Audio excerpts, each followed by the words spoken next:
कि गले ना लगने का उसे एक और बहाना मिल गया कोरोना का खौफ और मोहब्बत पर भी भारी हो गया। आखिर मरते हुए दुर्योधन के पास द्रौपदी क्यों गई थी? एक रात्रि शीतल, नीरव और चांदनी से भरी, दुर्योधन अपने मृत्यु की अंतिम सांसें गिन रहा था। महाभारत का युद्ध समाप्त हो चुका था।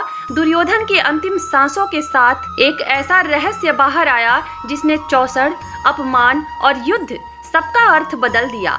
पांडवों के शिविर में कृष्ण के तंबू के बाहर कोई स्त्री खड़ी थी।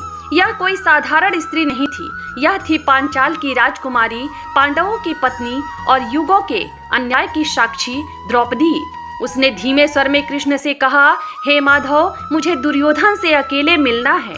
कृष्ण चौंके, बोले, वही जिसने तुम्हें भरी सभा में अपमानित किया था? द्रौपदी ने कहा, हाँ वही दुर्योधन, परंतु मेरे हृदय में कुछ प्रश्न हैं जो केवल वही उत्तर दे सकता है, और उसके मृत्यु से पहले मैं अपने प्रश्नों का उत्तर जानना चाहती हूँ। कृष्ण कुछ क्षण शांत रहे, फिर मुस्कुराए, जाओ द्रौपदी, लेकिन जान लो, जो उत्तर वहाँ मिलेंगे वे तुम्हें बदल सकते हैं। रात्रि का तृतीय पहर था। दुर्योधन अपनी अंतिम सांसें ले रहा था, परंतु उसके भीतर द्वंद्व चलता रहता। तभी द्वारपाल ने सूचना दी, महारथी पांडवों की पत्नी द्रौपदी आपसे मिलना चाहती हैं। दुर्योधन स्तब्ध रह गया। एक क्षण को लगा जैसे अतीत ने वर्तमान से हाथ मिला लिया हो। उसने धीरे से कहा, आने दो। द्रौपदी आई। उसकी आंखों में क्रोध नहीं था, घृणा भी नहीं, बस शून्य था। वही शून्य जो वर्षों के अपमान, तिरस्कार और मौन के बाद जन्म लेता है। कुछ पल तक मौन रहा, फिर द्रौपदी ने पूछा, दुर्योधन, तुमने मुझे अपमानित किया था। क्या मेरी मर्यादा इतनी छोटी थी कि सभा में मेरी अस्मिता का चीरहरण होता रहा और तुम उस पर हंसते रहे? दुर्योधन की दृष्टि नीचे झुक गई, उसका गला रुंध गया। हाँ, किया था, लेकिन वह मेरे शब्द नहीं थे, वह मेरा आहत आत्मसम्मान था। उस दिन तुमने सबके सामने मुझे अंधे का पुत्र अंधा कहकर मुझे अपमानित किया था। मैं भी उसी चोट से घायल था।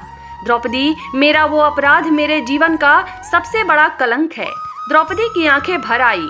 उसने कहा, दुर्योधन, अगर मैंने तुम्हें उस दिन उन शब्दों का प्रयोग ना किया होता तो क्या आज सब कुछ अलग होता? दुर्योधन की आंखें नीली रात में जलने लगी। हाँ, बहुत कुछ अलग होता। शायद यह युद्ध ना होता, शायद मैं अधर्म के पक्ष में ना खड़ा होता। आज कौरव वंश का विनाश नहीं होता, हस्तिनापुर में खून की नदियां न बह रही होती। द्रौपदी मौन थी, फिर उसने पूछा, दुर्योधन, क्या आज भी तुम मुझे उसी नजर से देखते हो? दुर्योधन ने उत्तर दिया, नहीं द्रौपदी, अब मैं तुम्हें उस स्त्री की नजर से देखता हूँ जिसके आंसुओं ने मेरे आत्मा को जलाया है। मैं हर रात अपने उस अपराध को याद करता हूँ। मैं कौरवों का ज्येष्ठ होकर भी अपने कर्मों से कलंकित हूँ। द्रौपदी के चेहरे पर करुणा फैल गई। दुर्योधन के नेत्रों में पश्चाताप की अग्नि धधक उठी। उसने द्रौपदी के सामने मस्तक झुका दिया। द्रौपदी, इस जीवन के अंतिम समय में अगर मुझे मृत्यु से पहले कुछ मांगने का अधिकार मिले तो मैं यही मांगूंगा कि तुम मुझे क्षमा कर दो। द्रौपदी ने उत्तर दिया, तुम्हें क्षमा करना केवल मेरा अधिकार नहीं, यह उन सभी स्त्रियों का अधिकार है जो आज भी समाज में किसी सभा में अपमानित हो रही हैं। किंतु अभी क्षमा मांगने की कोई अधिकार नहीं बचा। अब सब कुछ समाप्त हो चुका है। दुर्योधन ने उत्तर दिया, अब बहुत देर हो चुकी है द्रौपदी, अब मैं अपने मृत्यु के बहुत समीप आ चुका हूँ। परंतु हस्तिनापुर का पतन मेरे भीतर नहीं, मेरे मामा शकुनी के हृदय में जन्मा था। द्रौपदी चौंक गई। मामा शकुनी? दुर्योधन बोला, हाँ, जिस चौसड़ के खेल में हमने तुम्हें जीता था, वह खेल धर्म से नहीं, छल से खेला गया था। जिन पासों से वह खेल खेला गया था वो साधारण पासे नहीं थे। द्रौपदी ने कांपते स्वर में कहा, क्या अर्थ है तुम्हारा? दुर्योधन ने उत्तर देते हुए कहा, मामा शकुनी के पूरे परिवार की हड्डियों से बने थे। गांधार राज का परिवार हस्तिनापुर द्वारा कैद किया गया। उन्हें तलवार से नहीं, भूख से मारा गया। केवल शकुनी को जीवित छोड़ा गया ताकि वह सब देखे। मरते समय उसके पिता ने बदले की प्रतिज्ञा दी। परिवार की हड्डियों से पासे बनाए गए। वे पासे केवल शकुनी की इच्छा पर चलते थे। इसके बाद द्रौपदी वापस चली आती है और फिर से श्री कृष्ण के पास जाती है। द्रौपदी ने कहा, श्री कृष्ण, आज कुरुक्षेत्र में दुर्योधन ने जो सच बताया उसने मेरे मन को हिला दिया। जिस अधर्म को मैं केवल कौरवों का अहंकार समझती रही, उसके पीछे बदले की एक पूरी आग जल रही थी। शकुनी, उसके परिवार की भूख, उसकी हड्डियों से बने पासे, तो क्या यह युद्ध पहले ही लिखा जा चुका था? क्या हम सब केवल किसी और के प्रतिशोध के पात्र थे? श्री कृष्ण ने कहा, पार्थवाणी द्रौपदी, सच यह है कि हर विनाश के पीछे एक नहीं अनेक कारण होते हैं। शकुनी का दुख वास्तविक था, पर दुख जब विवेक से अलग हो जाए तो वह धर्म नहीं विनाश रचता है। हड्डियों से बने पासे केवल साधन थे। विनाश तब शुरू हुआ जब मनुष्यों ने अपने विवेक को त्याग दिया। द्रौपदी ने कहा, परंतु केशव, यदि खेल ही छल से भरा था, यदि मेरी हार से पहले तय थी, तो क्या मेरा अपमान भी भाग्य था? क्या स्त्री का अपमान भी किसी बदले की कीमत हो सकता है? श्री कृष्ण ने कहा, नहीं द्रौपदी, भाग्य कभी अधर्म का आदेश नहीं देता। अपमान हुआ क्योंकि सभासद मौन रहे। राजा ने आंखें मूंद ली और वीरों ने सुविधा को धर्म से ऊपर रखा। शकुनी ने बीज बोया, पर उसे पनपने दिया हस्तिनापुर की कायरता ने। द्रौपदी ने कहा, तो दोष किसका था माधव? शकुनी का, दुर्योधन का, या उस सभा का जिसने मुझे वस्तु समझा?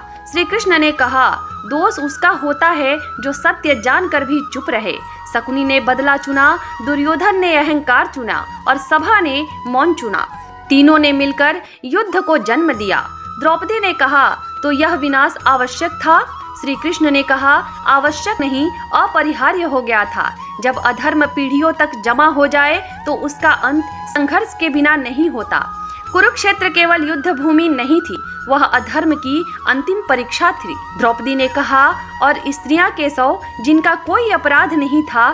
श्री कृष्ण ने कहा, स्त्रियां कभी युद्ध नहीं हारती। द्रौपदी, वे इतिहास को मौन में ढोती हैं। तुम्हारा अपमान इस युद्ध का कारण नहीं था, पर वह उसका सबसे बड़ा प्रमाण था कि विनाश अब टल नहीं सकता।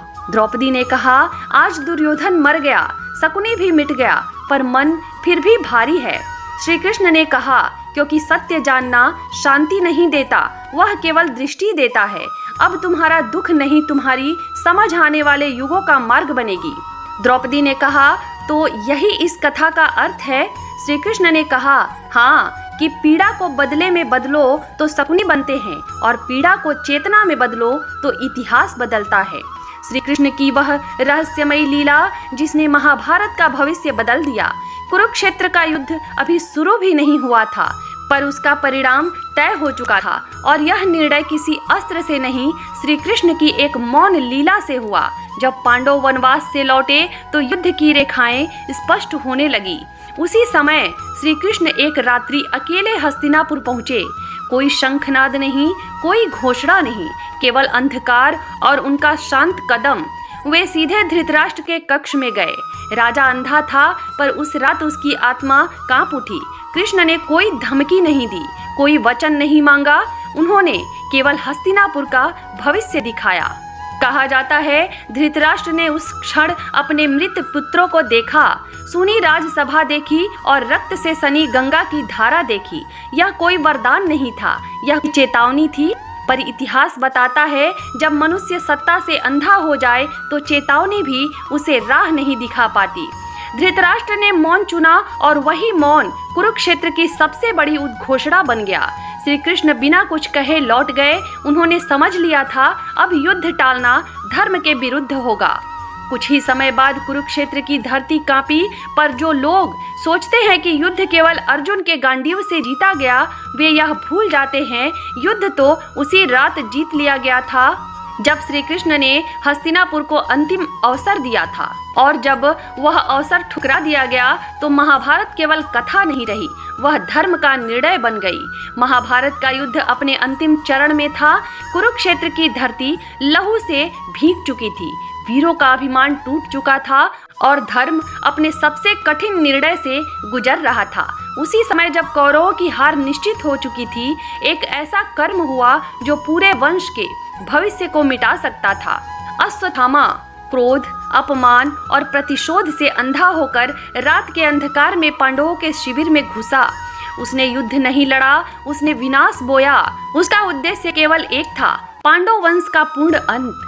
जब उसे पता चला पांडव जीवित हैं और उनका वंश आगे भी चलेगा, तब उसने वह अस्त्र उठाया जिसे ब्रह्मा के अतिरिक्त कोई रोक नहीं सकता था, ब्रह्मास्त्र। पर यह ब्रह्मास्त्र युद्ध भूमि के लिए नहीं था, यह एक गर्भ की ओर छोड़ा गया था, अभिमन्यु की पत्नी उत्तरा के गर्भ की ओर। एक अजन्मा शिशु जिसने अभी संसार भी नहीं देखा था, उसे युद्ध का अंतिम शिकार बनाया जा रहा था। जब ब्रह्मास्त्र की अग्नि उत्तरा के गर्भ की ओर बढ़ी तो स्वयं प्रकृति कांप उठी। ऋषियों ने आंखें मूंद ली, देवताओं ने आकाश से देखा, यदि यह शिशु मारा गया तो पांडव वंश समाप्त हो जाएगा। और तभी श्री कृष्ण आगे बढ़े। उन्होंने कोई शस्त्र नहीं उठाया, कोई मंत्र नहीं पढ़ा, उन्होंने केवल अपने चरण आगे रखे। कहा जाता है उस क्षण समय ठहर गया, अग्नि जल रही थी पर आगे नहीं बढ़ रही थी। मंत्र की शक्ति जीवित थी पर उसका उद्देश्य निष्फल हो चुका था। श्री कृष्ण सीधे उत्तरा के गर्भ में प्रवेश कर गए। वहाँ कोई अंधकार नहीं था, वहाँ एक तेज था, एक छोटा सा जीव जो मृत्यु की ओर देख रहा था। श्री कृष्ण ने उस शिशु को अपने चक्र के तेज से ढक लिया। ब्रह्मास्त्र की अग्नि उस तेज को छू भी ना सकी। यह कोई चमत्कार नहीं था, यह धर्म का हस्तक्षेप था। जब अस्त्र लौट गया, जब अग्नि शांत हो गई, तो समय फिर से चल पड़ा। शिशु जीवित था। वही शिशु आगे चलकर परीक्षित कहलाया, जिसने जन्म से पहले मृत्यु को देखा था और जीवन को श्री कृष्ण में पाया था। कहा जाता है परीक्षित जब बड़ा हुआ तो वह हर चेहरे में श्री कृष्ण को खोजता था, क्योंकि जिसने गर्भ में उसकी रक्षा की थी वह उसके लिए केवल भगवान नहीं, जीवन का अर्थ था। महाभारत यहीं समाप्त नहीं होती, क्योंकि श्री कृष्ण का उद्देश्य केवल युद्ध जीतना नहीं था। उसका उद्देश्य था यह दिखाना कि जब अधर्म अपनी चरम सीमा पर पहुंच जाए तो ईश्वर युद्ध भूमि में नहीं, निर्दोष की रक्षा में उतरता है। कुरुक्षेत्र का युद्ध अस्त्रों से लड़ा गया, पर महाभारत का भविष्य उस गर्भ से तय हुआ जहां श्री कृष्ण स्वयं ढाल बनकर खड़े थे। और यही कारण है कि महाभारत केवल युद्ध की कथा नहीं, बल्कि यह प्रमाण है कि जब समय भी अन्याय के पक्ष में खड़ा हो जाए तो श्री कृष्ण समय को भी रोक देते हैं। यही उनकी सबसे रहस्यमयी लीला थी। ब्रह्मास्त्र की अग्नि शांत हो चुकी थी, समय फिर से चल पड़ा था, पर कुरुक्षेत्र की धरती जान चुकी थी आज युद्ध नहीं, धर्म बचाया गया है। श्री कृष्ण मौन थे, क्योंकि जहाँ धर्म सिद्ध हो जाए वहाँ शब्दों की आवश्यकता नहीं रहती। अश्वत्थामा का क्रोध व्यर्थ हो चुका था, उसका अस्त्र लौट गया था, पर उसका अपराध इतिहास में अमर हो गया था।